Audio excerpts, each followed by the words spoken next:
You ever have one of those neighbors who just can't seem to mind their own business?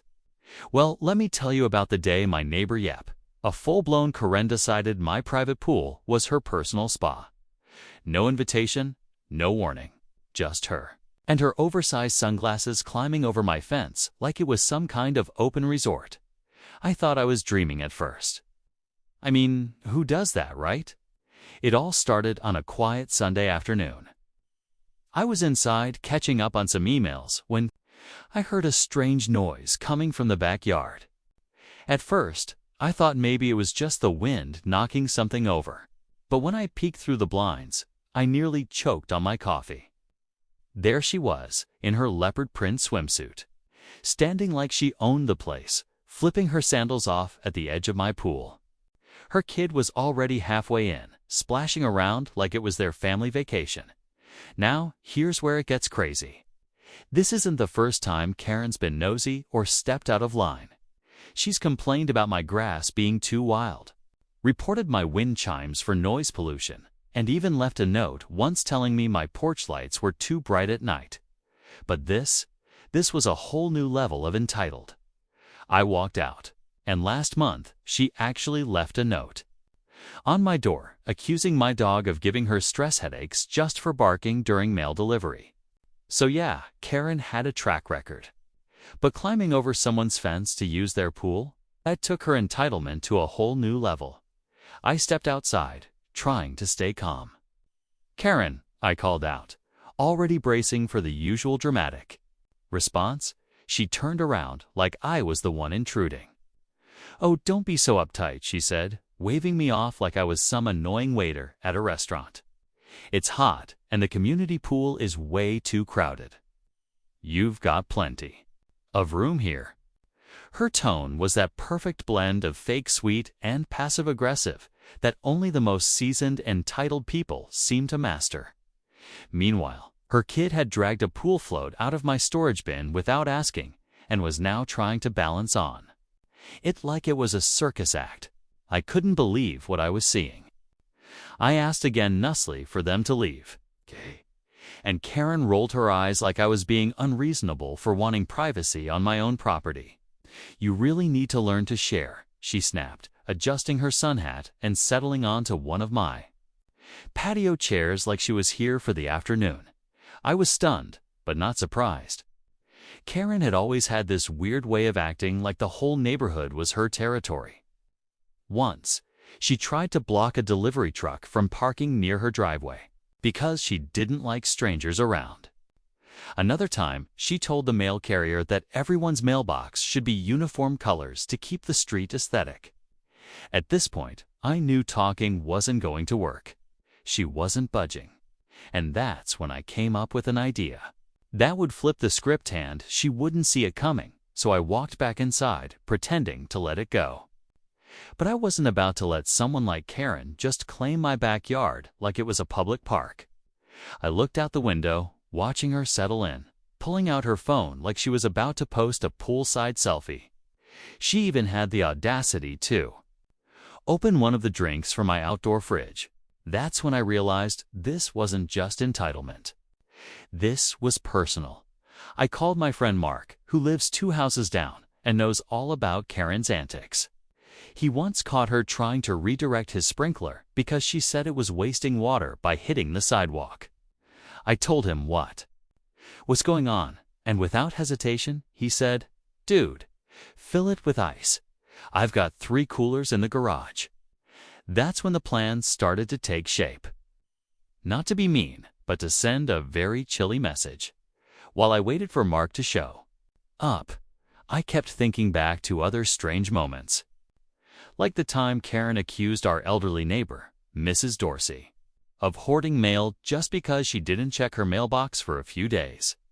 Or how she tried to get the HOA to ban windsocks because they looked tacky. Honestly, it was like she'd made it her personal mission to control everything around her. Meanwhile, my backyard, she was now playing music on my Bluetooth speaker. Her kid had dragged out towels from the storage bin, and she was applying sunscreen like this was just another day at their private club. And that's when things took an even weirder turn. Another neighbor, James, peeked over the fence and casually asked, "Did she seriously just climb in?" Again. Turns out, this wasn't the first time. Apparently, a few weeks ago, while I was away for the weekend, James saw her sneak in, hang out for an hour, and leave like nothing happened.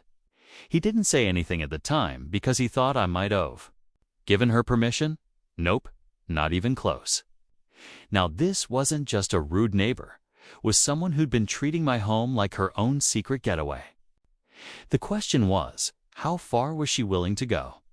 And what would she do once she realized the pool was about to turn into a freezing cold surprise? Mark showed up 10 minutes later with his truck bed packed full of ice bags from the gas station. We didn't say much, just a quick nod. Don got to work quietly, dragging the coolers around to the side gate. Karen was too distracted, sunbathing and scrolling through her phone to notice anything. Her kid was now tossing one of my pool noodles around like a javelin, completely unaware of what was coming. We started dumping the ice into the pool from the shallow end. Bag after bag, the water slowly turned from a perfect summer blue to a chilly frost. I could already feel the drop in temperature just standing near it. Every splash sounded sharper, more dramatic. My adrenaline was up, heart pounding, because I wasn't sure how this was going to play out. Karen was unpredictable, annoying for sure, but when caught off guard, she could get nasty. James had wandered over too, hanging out near the fence, whispering updates like a secret agent. She's still on the lounge chair. She hasn't noticed yet. Kid's still in the water, though. That part made me nervous. I didn't want to mess with the kid. This was about the principal, not payback. So I called out, casual as ever, "Hey there, you might want to get your kid out for a second. Just need to run a quick water check."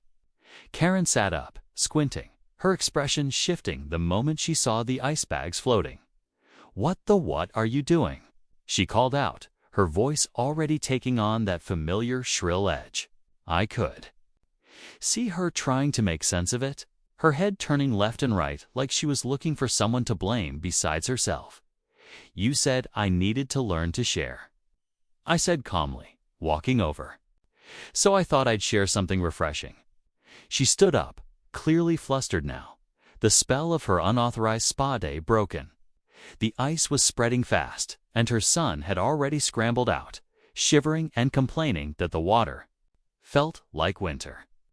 Karen didn't move, she just stared, trying to figure out if this was a joke or some kind of personal attack. But before she could start yelling, we all heard the distant hum of a siren, getting louder, closer. Karen's face froze. That's when I let the final piece drop. "By the way, I called the cops." Karen's expression shifted instantly from confused to panicked, like she'd just realized she'd gone one step too far. She quickly grabbed her towel, wrapped it around herself like a shield, and hissed under her breath, "You actually called the police?" Over a pool. But I didn't say a word. I just stepped aside and let the tension hang heavy in the air. The sirens grew louder, until finally a cruiser rolled up just outside my front gate. The moment the officer stepped out, Karen's confidence cracked. She stood there, frozen, her kid now clinging to her side, visibly cold and confused. But just as the officers approached, something unexpected happened that none of us saw coming. Karen pulled out her phone and began recording, flipping the script. "This man is harassing me and my child," she said, pointing the camera at placecode camera. Placecode pointing the camera at placecode. But just as the officers approach, some time to see, unexpected happened my safe. That, Karen, my love, court. My love, Karen, Kara. My left, my life, we see by see with some us. Palais sec, by it.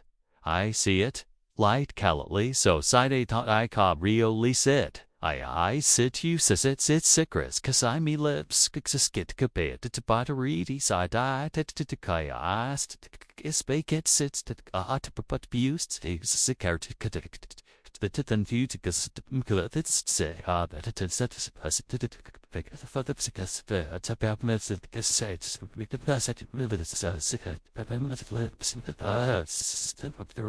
Me.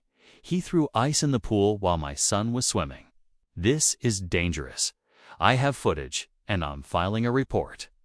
The audacity was off the charts. I couldn't believe what I was hearing. Mark looked at me, eyebrows raised, like, is she serious right now? And James whispered, she's really playing victim now. But it didn't stop there. Karen suddenly claimed that I had invited her weeks ago and that she had messages to prove it. Total fabrication.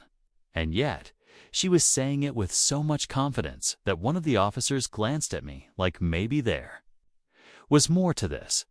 That's when the tension hit a new level. Because if she really did have some fake messages or tried to spin this like I was the bad guy, could complicate everything. And just as the officer began asking questions, Karen's husband pulled up in his car, clearly called in a panic.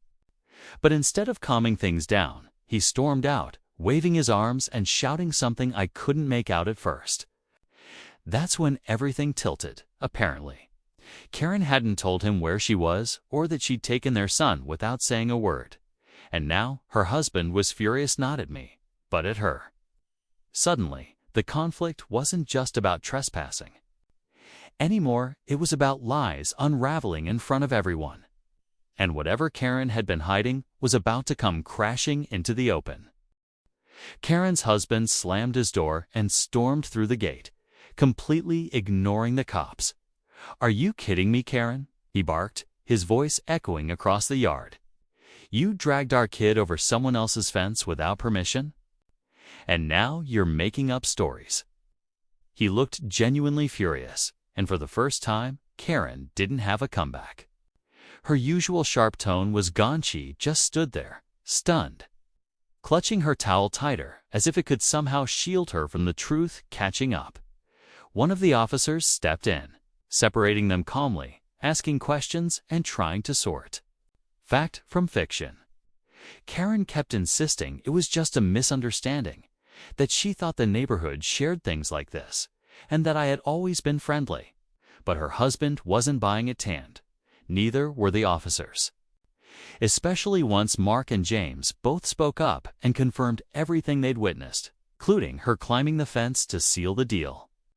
I showed the officers my security cam footage on the app clear video of her hopping the fence earlier that day, dragging her kid behind her like it was just another casual outing. No permission, no invitation, just full-on trespassing. The tension that had been building for hours finally cracked. And Karen's face dropped when she realized there was no spinning this anymore. The officer nodded slowly, then looked at her. "Ma'am, you're going to need to come with us for questioning." Her mouth opened, but nothing came out. Her husband looked away, embarrassed, quietly motioning for their son to come with him. And just like that, Karen was escorted out, mumbling something about this being blown out of proportion. But here's where the twist came in. As the cruiser pulled away, James turned to me and said, "You know, this actually explains something. Last year, someone reported my backyard fire pit to the HOA anonymously, claimed it was a fire hazard. Guess whose handwriting matched the complaint letter?" He held up a photo of the old note he'd kept for months. The handwriting, identical to Karen's label on the pool float. She hadn't just been nosy. She'd been quietly targeting half the block. So while the pool was colder than a glacier, the truth that finally came out was even colder. After the squad car pulled away, the backyard finally felt quiet again. Not peaceful, exactly, but calmer. Mark let out a low whistle and said, "Man, that was wild," while James just shook his head, still holding that photo of the old HOA complaint like a smoking gun. Turns out, Karen had been more involved in our lives than any of us realized. Over the next few days, stories started surfacing. She'd reported someone's dog for barking too loud, complained about another neighbor's garden lights, and even tried to get the community garage sale canceled because it brought in strangers. She wasn't just entitled, she was operating on a whole other level. The police followed up later to confirm that no formal charges would be filed. Since no one was hurt and I didn't press charges, honestly, I didn't need to. The damage to Karen's image was enough. Her husband moved out a week later with their kid, and her house went up for rent shortly after. Rumor has it she left town to stay with her sister in Arizona. As for me, the pool's back to normal, no more ice, no more surprise guests. I installed a motion sensor camera at the side gate and replaced the fence latch with a locking one, just in case. Mark still jokes about turning the footage into a meme. And James keeps the float label in his drawer like a trophy. What started as a quiet Sunday ended up exposing so much more than a neighbor's bad manners. It reminded all of us how important boundaries are both physical and personal. And when those boundaries are crossed, sometimes the best response isn't shouting or fighting back, it's letting the truth speak for itself, especially when it's backed by ice, cameras, and a whole lot of witnesses.